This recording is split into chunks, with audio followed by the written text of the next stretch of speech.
आप सबों को मेरा नमस्कार।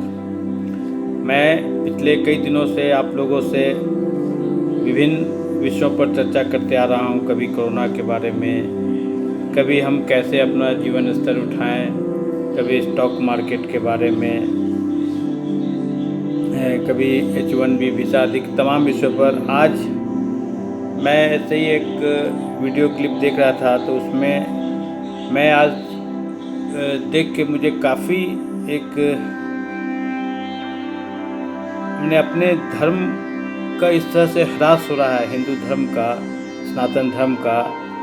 तो उसी मैंने सोचा क्यों नहीं मैं कि जो ये हम लोग जिस गौरवशाली धर्म सनातन धर्म जिसका कि कहता है इंडस वैली सिविलाइजेशन, क्योंकि उस सनातन धर्म से ही ये पूरी सभ्यता आई थी। तो हमने सोचा कि आज ऐसा ही कुछ टॉपिक पर, जो हमारा सनातन धर्म क्या है, उसका मूल क्या है, क्यों यह इसका इतना ह्रास हो रहा है, हम अपने धर्म को पहचानें, तो उसी पर मैं आज आप लोगों से वार्ता कर रहा हूँ।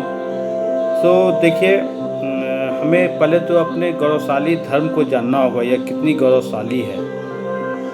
तो हम आज क्या होता है कि अपने धर्म मेरा क्या है उसके बारे में हम अपने बच्चों को भी ज्ञान नहीं देते हैं। किताबी ज्ञान तो हम दे रहे हैं, लेकिन जो हमारा ये मूल धर्म है, किस तरह इसका उत्पत्ति हुआ, ये क्या, इसमें क्या हमारे रामायण गीता आदि की जानकारी और उसकी कुछ कुछ अच्छी कहानियाँ हम बच्चों को नहीं सुनाएंगे, तो ये धर्म जो है वह इस तरह से विलुप्त होता जाएगा।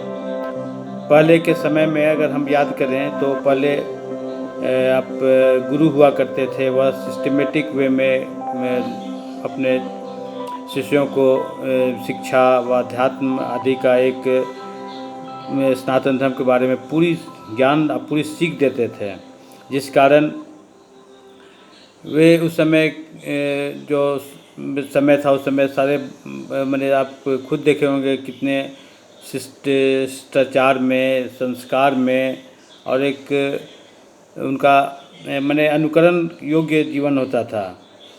तो हमें चाहिए कि हम उस तरह की पुरानी चीज़ों की सीख अपने आने वाले जनरेशन को दें। आप याद करें, मुस्लिम के पास अगर हर एक मुस्लिम के पास उसका अपना जो ग्रंथ है कुरान, वह रहता ही रहता है। ईसाइयों के पास उसका अपना ग्रंथ बाइबल रखते ही रखते हैं। लेकिन क्या हम सभी हिंदू अपने पास सनातन धर्म की पुस्तक जैसे गीता रामायण क्या रखते हैं? आज यह विचार करने की ज़रूरत है।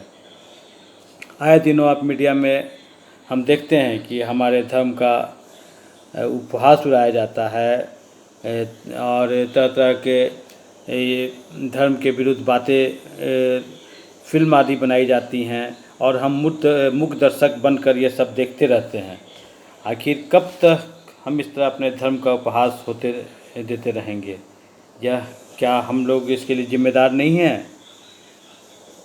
तो आज हमें अपने अंदर एक स्वाभिमान लाने की ज़रूरत है, और हमारा धर्म कितना गौरवशाली है यह अपने आप में हमें समझना होगा, और तब हम आने वाले जनरेशन को इसके ज्ञान दें। मैं ऐसे ही चाहता हूँ कि जो ऐसे हमारी पौराणिक कहानियाँ हैं, ग्रंथ हैं, तो उसके बारे में भी थोड़ा सा एक चर्चा करें, ताकि हम जानें कि हमारा कितना गौरवशाली धर्म रहा है। आप सभी याद करें, महाभारत के समय सूर्यपुत्र कर्ण को आज सभी जानते हैं, जिसको कि दानवीर माना गया है। कहा जाता है कर्ण से कुछ भी मांगने पर वे सहर्ष दान करते थे। और एक समय ऐसा आया था जब इंद्र ने कर्ण से कवच और कुंडल दान में मांगा, तो उसको भी दे दिए, जबकि कवच और कुंडल जो था वो अपने उनकी रक्षा के लिए था। तो ऐसा प्रमाण हमारे पास है। आप यह भी जानें कि श्री कृष्ण ने अर्जुन के सामने कहा था कि कर्ण जो है आज सबसे बड़ा दानवीर है।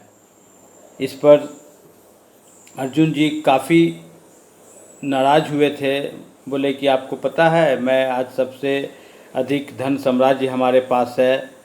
और आप कहते हैं कि कर्ण ही सबसे बड़ा दानवीर है। कृष्ण ने कहा कि तुम्हें इसका प्रमाण मिल जाएगा। तो एक ऐसा वाक़या हुआ कि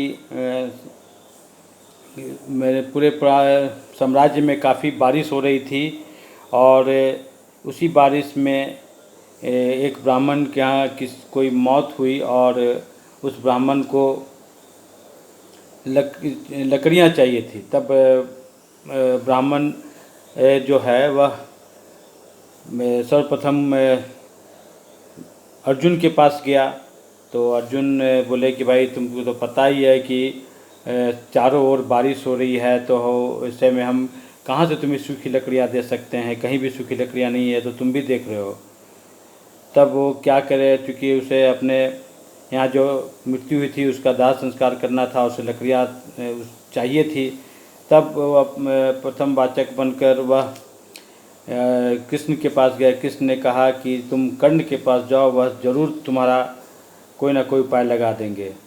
तब वह ब्राह्मण प्रथम वाचक बनकर कर्ण के पास गया और उसने अपनी बात कही कि आज उनके यहाँ ऐसे ऐसे घटना घटा है और उसके लिए उन्हें लकड़ियाँ चाहिए। पहले तो कर्ण ने भी देखा कि हाँ लकड़ियाँ, लेकिन फिर उसने अपने राज्य के जो सैनिक थे उसको आदेश दिया कि जो इस हॉल में सारे जो खंबे हैं चंदन के उसको आप उखाड़ दें और उसे तत्काल इस ब्राह्मण को उसकी जो फ्यूनरल के लिए जो उसको चाहिए उसको आप इमीडिएट दें। तब उसके आदेश पर जो सैनिक लोग थे तुरंत जो खंबे दरबार में जो खंबे जगह जगह थे सबको तोड़ के तुरंत उसको उस ब्राह्मण को दिया गया। तो यह कहानी हमें सिखाता है कि किसी को दान देने के लिए यह ज़रूरत नहीं है कि हमारे पास ही कुछ हो तभी हम दे सकते। ज़रूरत इस बात की है कि हमारे अंदर मदद करने की इच्छा होनी चाहिए। तो ये कहानी हमें मूल रूप से यह सिखाता है कि कितना, देखिए कि पहले तो ये दान के बारे में कि दान आज सभी जगह, आप कोरोना के कारण देखिए कि संसार में कितना, हमारे देश में कितनी तबाही हुई है, कितने लोग को मदद की ज़रूरत है। और ऐसा ही चाहिए कि आज हमें अंदर से इच्छा होनी चाहिए हम किसी का मदद कर सकें। और दूसरे साथ यह भी सिखाता है कि कितना गौरवशाली हमारा धर्म है। तो हम इस मूल धर्म को जानें, हम इसका आदर करें। हम इतने मैंने हमारा स्तंभ इतना मजबूत है। तो यही आज ज़रूरत है कि हम अपने धर्म, अपने मूल, अपने इस ऐसे ऐसे ग्रंथ को पढ़ें, अपने बच्चों को इससे बताएं। और मैं इसी के साथ, चूँकि कैसे हमारा धर्म का और प्रचार हो, हम जानें, हम अपने धर्म को उपहास न होने दें, इसी के साथ मैं आज की वार्ता ख़त्म करता हूँ। आपने ध्यानपूर्वक मेरे बातों को सुना, इसके लिए मैं आप सबों को हृदय धन्यवाद देता हूँ। धन्यवाद।